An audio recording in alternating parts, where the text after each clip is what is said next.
wrestling fans. My name is Bryan Crazy. You are watching the F and brand of wrestling and entertainment here on YouTube.com. Thanks for tuning in once again. I am back with my Monday Night Raw review for August 27, 2012, the longest running weekly episodic television show in history, emanated from Milwaukee, Wisconsin, and we started off the night with a recap of last week's situation between John Cena, CM Punk, and Jerry the King Lawler. Then we go to the ring. Jerry the King Lawler enters the ring. He cuts a promo. He talks about the remarks he made about Punk. He talks about trying to apologize to CM Punk and ends up getting kicked in the head by Punk. This was last week. He attempted to apologize, and where did it get him? This week, he wants Punk too.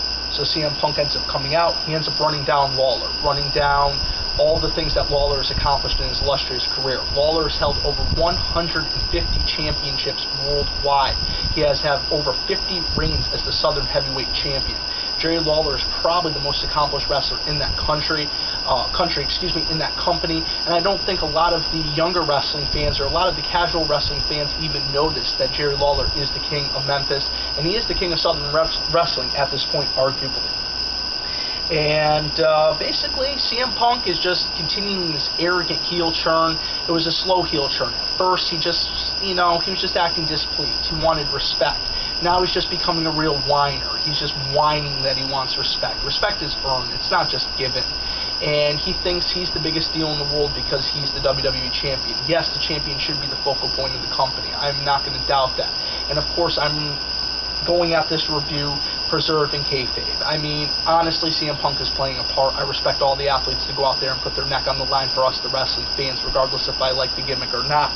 But the character, he's just becoming a little whiny crybaby, and later in the night, he totally gets out of line. I mean, but that's what they're trying to do. They're trying to push him as this monster heel. They're trying to push him going into the Night of Champions pay-per-view. We have a clear-cut heel, and we have a clear-cut face. They didn't want two faces going into this match, thus necessitating a heel turn, and also they wanted to keep the product fresh. They wanted to keep the product relevant, and they wanted to set up some huge matches for later on this year.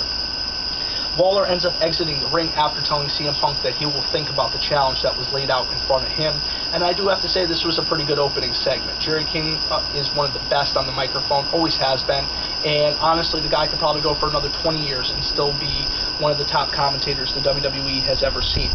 Then we go into the first match of the night. Ryback versus Jack Swagger, the former World's Heavyweight Champion Jack Swagger. And I was really hoping Jack Swagger was going to bring it in this match. I'm not a huge Jack Swagger fan, but I am a fan of Ryback. And then you guys are probably asking yourself the question, well, why did you want Jack Swagger to bring it? Because I wanted something different. I wanted to change. I wanted something unpredictable. I didn't want the predictable thing to happen. And Jack Swagger had a few decent moves within this match, but Ryback quickly gained control, firmly put him away, and that was about it. Ryback picked up the win over Jack Swagger.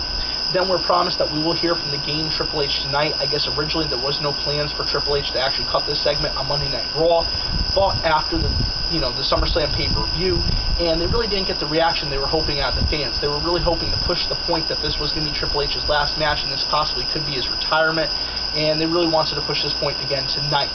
The news coming out of the Wrestling Observer is that the match that they were talking about for the last few weeks, a potential rematch between Brock Lesnar and Triple H either at the Hell in a Cell, Survivor Series, or Royal Rumble pay-per-views might not be happening, and we might not see the Game return to the WrestleMania 29 pay-per-view, but in no way, shape, or form is the Game Triple H done with in-ring activity. He's just going to slow down. He's going to focus more on the backstage segment of all things, and you know what? Since he's been focusing more on the backstage role, his backstage role, we've seen the rebirth of the tag team division. We've seen great talents like Damian Sandow, which is one of his pet projects being pushed, and we've seen so much great things happen. The relaunch of NXT FCW, and there will be so many other things in future weeks. The one thing that I've heard about Triple H's new direction is less focus on the Divas, and I don't think that's the way to go. And we did get a Divas match tonight, but unfortunately, which we'll jump into right now because it is the next segment, and we see Natalya square off against Layla, but during this match, Vickie Guerrero comes out. She has an interruption, and this just completely overshadows the match and what's going on. The camera keeps focusing to Vickie Guerrero. They're not focusing on the in-ring work. And how are you going to push a division if you're not going to give these ladies any time? You have some incredible talent, and if these ladies were given the time to shine, then they can prove themselves. If they're not given the time to shine, how can they prove themselves? Of course they're a little green. Every superstar that comes in is usually a little green, especially these days because the territorial system no longer exists for wrestlers to go from territory to territory learning their craft. And of course they're going to be a little green. They're going to come in being a little fresh, but they can only get better from here. If they already knew everything, how would they get better? Where would be the entertainment in watching them progress, watching their careers grow? So like I said, this match is pretty much overshadowed by Vickie Guerrero's announcement. Vickie Guerrero ends up cutting her promo. She says that she deserves control of Monday Night Raw. She calls AJ Lee some mentally deranged child, and this brings out AJ Lee. She smacks Vickie Guerrero, and this sends Vickie running to the back. And we end up finding on Vickie Guerrero's pretty displeased, and she's going to end up taking this to the board of directors. I'm really curious if AJ Lee is going to end up losing her position as general manager, she's going to end up being punished, or is this going to be the return of Johnny Laurinaitis that's been rumored? It's been rumored that he's going to return as some sort of either assistant to the board of directors or in some sort of executive vice president capacity. And the man that ushered in the era known as people power needs to make his return. He needs to bring back stability, because honestly, when Laurinaitis was around, it was some pretty entertaining TV. I'm not going to lie. Then we go into the next match. Well, excuse me, we go into an anger management session with Daniel Bryan. A little kid ends up coming in with a goat face mask on. Daniel Bryan ends up snapping. It turns out being the guy that was running the session's child. He's in some sort of play for Noah's Ark, and just furthers the point that Daniel Bryan really is having a hard time keeping control of himself, at least in the storylines, but it's good TV. Then we see Lawler stands up on the announce table, cuts a promo, and accepts Punk's challenge for a match. He also talks about some of these nobodies that CM Punk brought up, people that I grew up watching, people that I have watched old tapes of, people I've watched old footage of, and people that if I was going to be a professional wrestler, these are the kind of guys I would aspire to be.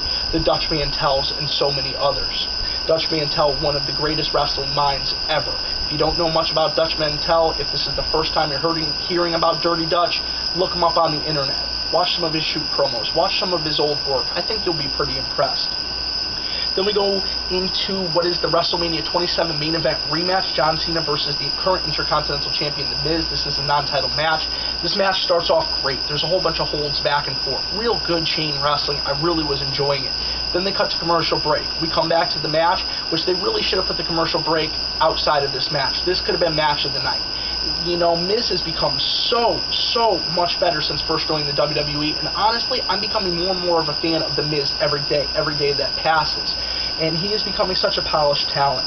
And you know what? Miz looks so strong in this match. Cena ends up getting the win with this standard finish. Soon as I saw that first shoulder tackle, 2 shoulder tackles, 5 knuckle shuffle, well, the slam and the AA. I mean, I would have liked something a little bit different. Of course, you're not going to want the guy that's going to end up being the #1 contender going into the WWE title match, losing to the Intercontinental Champion on Raw.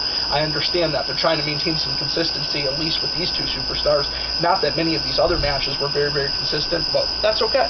Then we go into another anger management session with Kane. This is where, well, with Daniel Bryan, Kane then arrives. He is the last member, and also to point out in this anger management sessions, the gentleman that was playing the character Harold is Mason Andrews, Scorpio Sky. He recently had a trial for TNA and participated in some of their X Division title matches, tournament title matches leading up to Destination X, excuse me.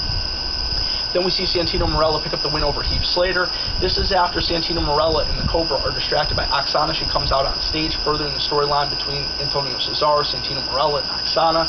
A lot of fans probably are going to look down on this segment, saying this segment is childish, saying this segment is stupid. Well, guess what? I thought it was funny. I enjoyed it. Santino still got the win.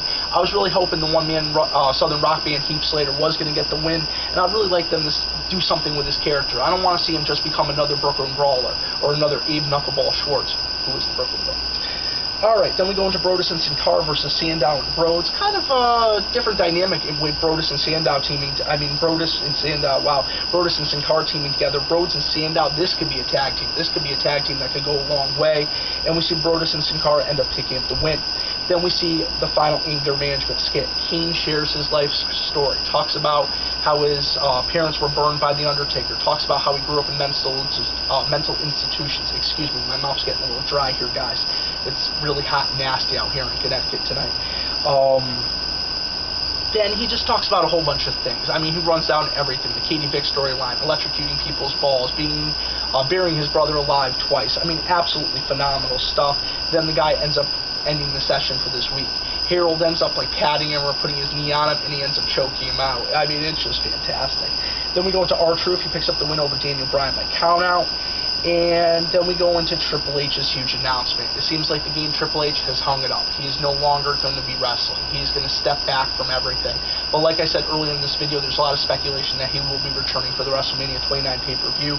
But regardless of that, regardless of the rumors that are floating around from a fan's perspective, it was an incredible speech by Triple H, and I sure did enjoy it.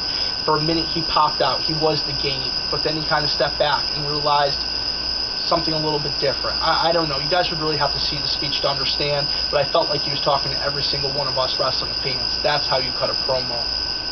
Then Dolph comes out. First he comes out to the Jericho music, doing the Jericho pose, then it hits the Dolph's music. He ends up coming out, and we see tag team action. Sheamus and Randy Orton end up picking up the win over Alberto Del Rio and Dolph Ziggler. And, the one thing I do have to say is, Dolph Ziggler had this ridiculously large microphone. It kind of reminded me of the old Dreamcast, the old Royal Rumble game for the Dreamcast, excuse me. Then we see Ryder pick up the win over Otunga. This is with Kane on commentary. Post-match, it looked like he was going to attack Ryder. Well, maybe the anger management sessions have done something for Kane. He ends up letting Ryder go, but Otunga's not so fortunate. He ends up eating, I don't remember if he got a chokeslam or a tombstone off the top of my head. Then we go into the main event. CM Punk ends up picking up the win over Jerry the King Lawler in a cage match decided by the fans via submission. Post-match, Punk wanted Lawler to say he was the best in the world. Lawler refused multiple times, and Punk just kept beating down on a down Jerry Lawler. And the thing I have to say is Jerry Lawler looked so great against The Miz last year, but against Punk tonight, they didn't let him... I don't know. It was pretty one-sided. I think they were really trying to push Punk as the monster heel. And, of course, with the finish and the post-match finish, they really wanted to push Punk as this monster heel. Cena comes down trying to make the save as Lawler is getting beat down by Punk. Cena ends up getting the cage raised. As he goes to enter the ring, Punk runs away, just like the little heel does. Win by any means necessary. Do whatever you can, but get out of there before you have to have a straight fight. I do have to say, they've definitely started to turn CM Punk into a full heel. He's no longer in the middle ground. He's no longer a tweener. He's no longer what you would look at and really not know. I mean, after that attack on Lawler, he's firmly a heel. He's demanding respect. He needs to earn respect. It's not just given. I want you guys to drop your thoughts below on my quick Monday Night Raw review. Like I said, I apologize, guys. I need to go grab something to drink. My throat is dry, and I will catch you later. I hope everybody has a safe commute in the morning. I hope you enjoyed my review. Drop your comments below, and thank you for being loyal fans and subscribers to the F Brand Wrestling and Entertainment here on YouTube.com. I could not do it without you. My name is Brian Crazy, and I'll catch you later.